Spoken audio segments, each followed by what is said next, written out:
ರಾ officers ಬಗ್ಗೆ, Spice ಬಗ್ಗೆ ಹಲವಾರು ಸಿನಿಮಾಗಳನ್ನು ನಾವು ನೋಡಿದ್ದೀವಿ ಸರ್. ಇಂಡಿಯನ್ ರಾ ಏಜೆಂಟ್ಸ್ ಬಗ್ಗೆನೇ ಫ್ಯಾಸಿನೇಟಿಂಗ್ ಅನಿಸತ್ತೆ.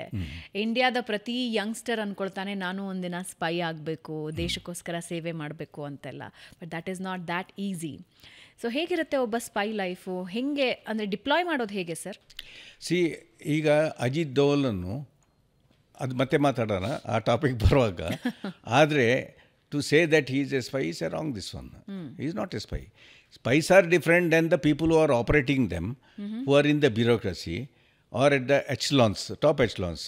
ಈಗ ಒಂದು ಮೇಜರ್ ಅವರೇ, lieutenant colonel, full colonel, brigadier ಅವರೇ ಸ್ಪೈ ಆಗಿ ಹೋಗೋದಿಲ್ಲ. ಅದು ಆಪ್ರೇಷನ್ ಹೇಗೆ ಅಂತ ಹೇಳಿದ್ರೆ, ನಾವು ಅದಕ್ಕೆ ಜನರನ್ನು ಸೆಲೆಕ್ಟ್ ಮಾಡ್ತೇವೆ. ಆ ಜನರಲ್ಲಿ ಎರಡು ಟೈಪ್ ಇರ್ತದೆ ನಮ್ಮೊಳಗೆ ಆಗ್ತಿರೋದನ್ನು. ಈಗ ಟೋಟ್ಲಿ ನಾರ್ಮಲ್ ಬ್ರಾಡಲ್ಲಿ ನಿಮಗೆ ಹೇಳಬೇಕು ಅಂತಾದರೆ, ಈಗ ನಮ್ಮ ಆರ್ಮಿಯಲ್ಲಿ ಒಂದು acquisition, that is combat intelligence ಅಂತಿದೆ. ಈಗ ಅದು ನಮಗೆ ಈಗ ವಾರ್ಫೇರಿಗೆ ಬೇಕಾಗಿರೋದು. There is something known as A counter intelligence. ಈಗ ಹೊರಗಡಿನ ಸ್ಪೈಸ್ ಬಂದು ಆರ್ಮಿಯಲ್ಲಿ ಕಂಟೋನ್ಮೆಂಟಲ್ಲಿ ಹೊರಗಡೆ ಆಪ್ರೇಟ್ ಮಾಡ್ತಿದ್ದಾರೆ. ಅವ್ರ ಬಗ್ಗೆ ನಿಗಾ ಇಟ್ಕೊಂಡು ಅವ್ರ ಬಗ್ಗೆ ಇನ್ಫಾರ್ಮೇಷನ್ ಕಲೆಕ್ಟ್ ಮಾಡಿ ಅದನ್ನು ನಾವು ಅಡ್ಮಿನಿಸ್ಟ್ರೇಟಿವ್ ಸಿಸ್ಟಮ್ಗೆ ಹೇಳಿ, ಪೊಲೀಸ್ಗೆ ಹೇಳಿ, ವಿತ್ ಪ್ರೂಫ್ ಮಾಡಿಬಿಟ್ಟು ಅವರನ್ನು ಅರೆಸ್ಟ್ ಮಾಡಿಸಿ ದೆನ್ ಅದು ಸಿವಿಲ್ ಕೇಸ್ ಆಯ್ತದೆ. ಸೊ ಅದು ಕೌಂಟ್ರ್ ಇಂಟೆಲಿಜೆನ್ಸ್. ಮತ್ತು ಪ್ರೊಫೈಲಿಟಿಕ್ ಇಂಟೆಲಿಜೆನ್ಸ್. ಈಗ ನಮ್ಮ ಎನಿ ಕಂಟೋನ್ಮೆಂಟಲ್ಲಿ ಇನ್ಫಾರ್ಮೇಷನ್ ಲೀಕ್ ಆಗದಾಗೆ ನಮ್ಮವರೇ ಲೀಕ್ ಇದ್ದಾರಾ, ಅಥವಾ ಹೀಗೆ ನಾವು ಈಗ ಡಿಸ್ಪೋಷನ್ ಕೊಟ್ಟರೆ ಅದು ಲೀಕ್ ಆಗೋ ಚಾನ್ಸ್ ಇದೆ ಅಂತ ಅದನ್ನು ಕವರ್ ಮಾಡಲಿಕ್ಕೆ, ರೆಗ್ಯುಲೇಟ್ ಮಾಡಲಿಕ್ಕೆ ಅದು ಪ್ರೊಫೈಲಿಟಿಕ್ ಇಂಟೆಲಿಜೆನ್ಸ್. ಮತ್ತು ಸ್ಯಾಟಲೈಟ್ ಇಂಟೆಲಿಜೆನ್ಸ್, ಇದು ಏರ್ ಇಂಟೆಲಿಜೆನ್ಸ್, ಬೇರೆ ಬೇರೆ ಡಿಪಾರ್ಟ್ಮೆಂಟ್ಸ್ ಇದೆ. ಸೊ ನಾವೀಗ ಡೀಲ್ ಮಾಡೋದು ಕಾಂಬ್ಯಾಟ್ ಇಂಟೆಲಿಜೆನ್ಸ್, ಅದೇ ಅಕ್ವಿಸಿಷನ್ ಮತ್ತು ಕೌಂಟರ್ ಇಂಟೆಲಿಜೆನ್ಸ್. ಈಗ ನಾವು ಕೌಂಟರ್ ಇಂಟೆಲಿಜೆನ್ಸ್ ಹೇಳಿದ್ರೆ again any officer at a captain or a major's level, usually a captain level, ಎಲ್ಲಿ ಇಂಟೆಲಿಜೆನ್ಸ್ ನಮ್ಮ ಪೋಸ್ಟ್ ಆಗಿರ್ತಾರೆ ಅವರು ಪೊಲೀಸ್ ಜೊತೆಯಲ್ಲಿ ಮತ್ತು ಅಲ್ಲಿ ಲೋಕಲ್ IB ಮತ್ತು ರಾಯರ್ ಜೊತೆಯಲ್ಲಿ ಕ್ಲೋಸ್ ಅಸೋಸಿಯೇಷನಲ್ಲಿ ಇರ್ತಾರೆ. They are sharing their intelligence also ಅಂದ್ಬಿಟ್ಟು ಅವರವರ ಚಾನಲ್ಗೆ ಕಳಿಸ್ತಾರೆ. ಆದರೆ ಆಗುವ ಆ್ಯಕ್ಟಿವಿಟಿ, ಈಗ ಎಸ್ಪೈನಾಜ್ ಆಗೋದಾದರೆ ಅದು ಎಲ್ಲಿ ಆಗೋದು? ಆರ್ಮಿ ಏರಿಯಾ ಒಳಗೆ ಅಥವಾ ಅದು ಆರ್ಮಿ ಏರಿಯಾ ಹೊರಗೂ ಆಗ್ಬೋದು. ಆರ್ಮಿಯಿಂದ ಅವ್ರಿಗೆ ಯಾರಾದರೂ ಇಂಟೆಲಿಜೆನ್ಸ್ ನಮ್ಮವರೇ ಮಿಲಿಟ್ರಿಯವರು ಕೊಡ್ತಿದ್ರೆ, ಲೋವರ್ ಲೆವೆಲ್ ಹೈಯರ್ ಲೆವೆಲು, ಅವ್ರ ಮೇಲೆ ಕಣ್ಣಿಟ್ಕೊಳ್ತೇವೆ. ಅದು ನಮ್ಮ ಕೆಲಸ. ಅಲ್ಲಿಂದ ಅದನ್ನು ಎಕ್ಸ್ಟೆಂಡ್ ಮಾಡೋದಾದರೆ, ಹೊರಗಡೆ ನಾವು ಅದನ್ನು ಶೇರ್ ಮಾಡಬೇಕಾದ್ರೆ ಅಪ್ರೂವಲ್ ತಗೊಂಡು ಅಪ್ರೋಪ್ರಿಯೇಟ್ ಲೆವೆಲ್ಲಿ ನಾವೇ ಅವರನ್ನು ಹಿಡಿದು ಲೋಕಲಿ ಆರ್ಮಿಯಲ್ಲಿ ಅರೆಸ್ಟ್ ಮಾಡಿಬಿಟ್ಟು ಕೇಸ್ ಡೆವಲಪ್ ಮಾಡಿ ಅದನ್ನು ಅಲ್ಲಿಂದ ಅದು ಕೋರ್ಟ್ಗೆ ಹೋಗಬೇಕು. So that is the procedure and ನಾವು ಫಾಲೋ ಮಾಡೋದು. ಈಗ ರಾ ಮತ್ತು IBಯಲ್ಲಿ ಈಗ ರಾ is basically for external intelligence. ಮುಂಚೆ ಏನು ಮಾಡ್ತಿದ್ರು, ರಾ ಅವರೂ ಒಳಗೆ ಯೂಸ್ ಮಾಡ್ತಿದ್ರು, IB ಅವರೂ ಹೊರಗೆ ಎಂಬೆಸಿಯಲ್ಲಿ ಯೂಸ್ ಮಾಡ್ತಿದ್ರು. ಈಗ ಒಂದು 10-15 ವರ್ಷದಿಂದ ಒಳ್ಳೆ ಕಂಪಾರ್ಟ್ಮೆಂಟಲೈಸೇಷನ್ ಹಾಕಿದ್ದಾನೆ. ಮತ್ತು ಆ ಟೈಮಲ್ಲಿ ಏನಾಗ್ತಿದೆ ಅಂದರೆ, ಹೈಯರ್ ಲೀಡರ್ಶಿಪ್ ಅಥವಾ ಅವ್ರಿಗೆ ಇಂಟ್ರೆಸ್ಟ್ ಇರಲಿಲ್ಲ, ಬೇಡ ಅಂತ ಇದ್ದಿರ್ಬೋದು ಬೇಕಾದರೆ, ಅಥವಾ ಅವರು ಅಷ್ಟು ಅದ್ರ ಮೇಲೆ ಇಂಪಾರ್ಟೆನ್ಸ್ ಕೊಡಲಿಲ್ಲ. ಸೊ ಜನರು ಅವ್ರ ಕೆಲಸ ಮಾಡ್ತಿರಲಿಲ್ಲ. It is A fact. ಈಗ ನನ್ನ ಲೆಕ್ಕ ಪ್ರಕಾರ ಫ್ರಮ್ 2015 ಆನ್ವರ್ಡ್ಸ್ ಎಲ್ಲಲ್ಲಿ ಟೈಟ್ ಮಾಡಿದ್ದಾರೆ. ಮತ್ತು ತುಂಬ ಜನರು ಇಲ್ಲಿಂದ ರಾ ಮತ್ತು IBಯಲ್ಲಿ IPS ಆಫೀಸರ್ ಹೋಗೋರು ಅವ್ರಿಗೆ ಸ್ಟೇಟ್ ಕಾರ್ಡರಲ್ಲಿ ಫಿಟ್ ಆಗೋದಿಲ್ಲ ಅಂತ ಹೇಳಿದ್ರೆ ವಾಲಂಟಿಯರ್ ಮಾಡ್ತಿದ್ರು. ಈಗ most of the IPS and IAS officer ಒಂದು ನಾನು ಹೇಳ್ತೇನೆ, they good, there is no doubt about it. They got a high calibre, they got intelligence. When they join this one in their cadre, they join with the intention of serving the nation also. Like army also, when you join army, that is part of it. ನಾನೀಗ ಕೆಲವರು ಹೇಳ್ತೇನೆ, ಯಾಕೆ ನಾನು ದೇಶ ಸೇವೆ ಮಾಡಲಿಕ್ಕೆ ಅಂತ.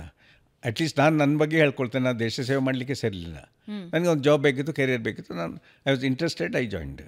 ಅದೆಲ್ಲ ಮತ್ತೆ ಬರೋದು ಮೋಟಿವೇಶನ್ ಆಗಿ, ಟ್ರೈನಿಂಗ್ ಆಗಿ, ನೀವು ರೆಸ್ಪಾನ್ಸಿಬಲ್ ಪೊಸಿಷನ್ಗೆ ಬರುವಾಗ ನಿಮ್ಮ ಕೈಯಲ್ಲಿ ನಿಮ್ಮಿಂದ ಏನು ಡ್ಯಾಮೇಜ್ ಆಗ್ಬೋದು ಅಥವಾ ಏನು ಹೆಲ್ಪ್ ಆಗ್ಬೋದು, that is for individual to think, depending on ಯಾವ ಫೀಲ್ಡಲ್ಲಿ ಅವರು ಇದ್ದಾರೆ ಅಂತ ಹೇಳಿ. ಅದೇ ಥರ ಆದರೆ ಇವ್ರಿಗೆ ಏನಾಯ್ತದೆ ಅಂದರೆ ಪೊಲಿಟಿಕಲ್ ಇಂಟರ್ಫಿರೆನ್ಸ್ ಜಾಸ್ತಿ ಆಯ್ತದೆ, ಪ್ರೆಷರ್ ತುಂಬ ಬರ್ತದೆ ಅವ್ರಿಗೆ. ಆಗ ಅವ್ರು ಏನು ಮಾಡ್ತಾರೆ, ಯಾವ ರೀತಿಯ ಪ್ರೆಷರ್? ಈಗ ನಾರ್ಮಲ್ IAS IPS ಆಫೀಸರ್ಗೆ ಯಾವ ಥರ ಪ್ರೆಷರ್ ಬರ್ತದೆ ನಿಮ್ಗೆ ಗೊತ್ತಿದೆ. ಕರ್ನಾಟಕದಲ್ಲಿ ತಗೊಳ್ಳೋಣ, ಈಗ ಒಂದು ಪ್ರಾಜೆಕ್ಟ್ ಏನಾದರೂ ಇದು ಮಾಡಬೇಕು, ಅವರು DC ಲೆವೆಲಲ್ಲಿದ್ದಾರೆ, ಪೊಲಿಟಿಷಿಯನ್ ಬಂದು ಅವ್ರನ್ನು ಇದು ಮಾಡ್ತಾರೆ, ಹಿಂಸೆ ಮಾಡ್ತಾರೆ, ಯಾಕೆ ನೀ ಹೀಗೆ ಮಾಡಿದೆ, ಹಾಗೆ ಅವ್ರಿಗೆ ಹೆಲ್ಪ್ ಮಾಡು, ನಮ್ಮವ್ರಿಗೆ ಹೆಲ್ಪ್ ಮಾಡೋ ಅದಿದ್ದು, ಈ ಫೈಲನ್ನು ಮೂವ್ ಮಾಡೋ ಅದಿದ್ದು ಅಂತ. ಆಗ ಅವ್ರು ಏನು ಮಾಡ್ತಾರೆ, ಕೆಲವರು ಆ ಕಾರ್ಡರಲ್ಲಿ ಫಿಟ್ ಆಗಲಿಕ್ಕಿಲ್ಲ, ಮತ್ತು ಕೆಲವರಿಗೆ ಅಡ್ಮಿನಿಸ್ಟ್ರೇಟಿವ್ ಪ್ರಾಬ್ಲಮ್, ನನಗೆ ಡೆಲ್ಲಿ ಪೋಸ್ಟಿಂಗ್ ಬೇಕು, Delhi if I there I can develop my contact ಅಂತ ಬೇರೆ ಬೇರೆ ಕಾರಣಗಳಿರ್ಬೋದು. ಅಥವಾ ಅವ್ರದ್ದು ಯಾರಾದರೂ ರಿಲೇಟಿವ್, ಅವ್ರದ್ದು ಅಸೋಸಿಯೇಟ್ಸ್ IB ಅಥವಾ ರಾಯಲ್ ಇರ್ಬೋದು, ಅವರು ಆಪ್ಟ್ ಮಾಡ್ತಿದ್ರು. ಆಗ ಎನಿವನ್ ಆಪ್ಟೆಡ್ ವಾಸ್ ಟೇಕನ್. ಈಗ ಅವರಲ್ಲಿ ವೆಟ್ಟಿಂಗ್ ಅವ್ರ ಸೆಲೆಕ್ಷನ್ ಸಿಸ್ಟಮ್ ಇದೆ. ಅಲ್ಲಿಂದ ಅವರು ವೆಟ್ ಆದಮೇಲೆ ಅವರನ್ನು ಟ್ರೈನಿಂಗ್ಗೆ ಮಾಡ್ತಾರೆ. ಮುಂಚೆ ಅಷ್ಟು ಹಿಂದೆ ಹೇಗಿತ್ತು IB ಮತ್ತು ರಾ ಮೇಲೆ ಪೊಲಿಟಿಕಲ್ ಇನ್ಫ್ಲೂಯೆನ್ಸ್ ಹೇಗಿತ್ತು ಸರ್?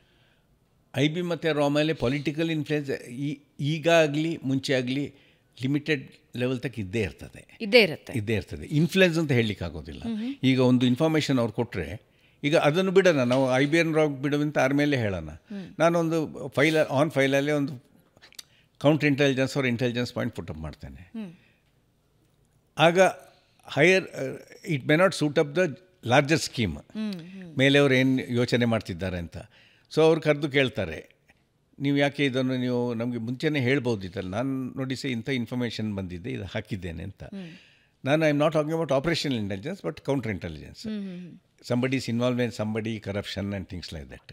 ಆಗ ಎಲ್ಲಲ್ಲಿ ಅವ್ರವ್ರದ್ದು ಕಾಂಟ್ಯಾಕ್ಟ್ ಇರ್ತದೆ, ಪ್ರೆಷರ್ ಇರ್ತದೆ. Any bureaucracy for that matter, not only in this country, ಎಲ್ಲ ಕಂಟ್ರಿಯಲ್ಲಿ ಇರ್ತದೆ. ಅವ್ರವ್ರನ್ನು ಪ್ರೊಟೆಕ್ಟ್ ಮಾಡಲಿಕ್ಕೆ ಅವ್ರು ಟ್ರೈ ಮಾಡ್ತಾರೆ.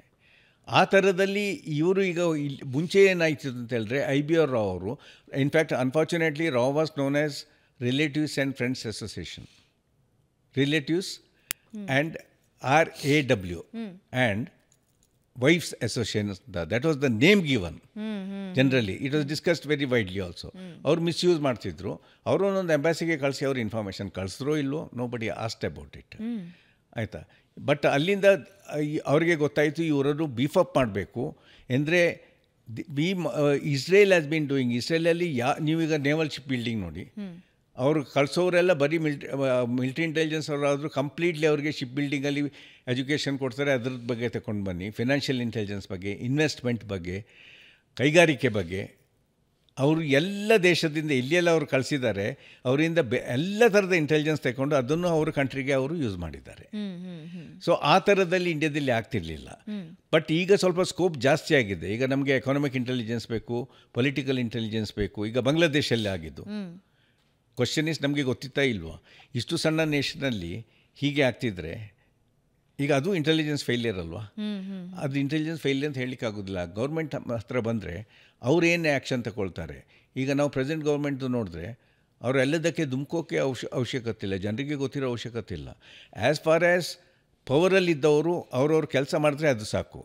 ಅದು ಆ ಇನ್ಫಾರ್ಮೇಷನ್ ಇರ್ತದೆ ಇಲ್ವಾ, ಈಗ ಇದ್ರೂ ಇಮಿಡಿಯೇಟ್ಲಿ ಆ್ಯಕ್ಟ್ ಮಾಡೋದು ಬೇಡ, ಜನರಿಗೆ ಹೇಳುವ ಅವಶ್ಯಕತೆಯೂ ಇಲ್ಲಲ್ಲ. ಆ ಲೆವೆಲ್ಗೆ ನಾವು ಬಂದಿದ್ದೇವೆ. ಈಗ ಒಳ್ಳೆ ಚೆನ್ನಾಗಿ ಗೇರಪ್ ಆಗಿದೆ. ಅದರಲ್ಲಿ ನನಗೆ ಕಾನ್ಫಿಡೆನ್ಸ್ ಇದೆ ನಾನು ನೋಡಿದಾಗೆ. ಯಾಕೆಂದರೆ ನಾನೀಗ ಹೊರಗಡೆಯಿಂದ ನೋಡ್ತಿದ್ದೇನೆ, ನಮ್ಮ ಟೈಮಲ್ಲಿ ಇರೋದಕ್ಕಿಂತ ಎಷ್ಟೋ ಇಂಪ್ರೂವ್ ಆಗಿದೆ. 100%, ದೇರ್ ಇಸ್ ನೋ ಡೌಟ್.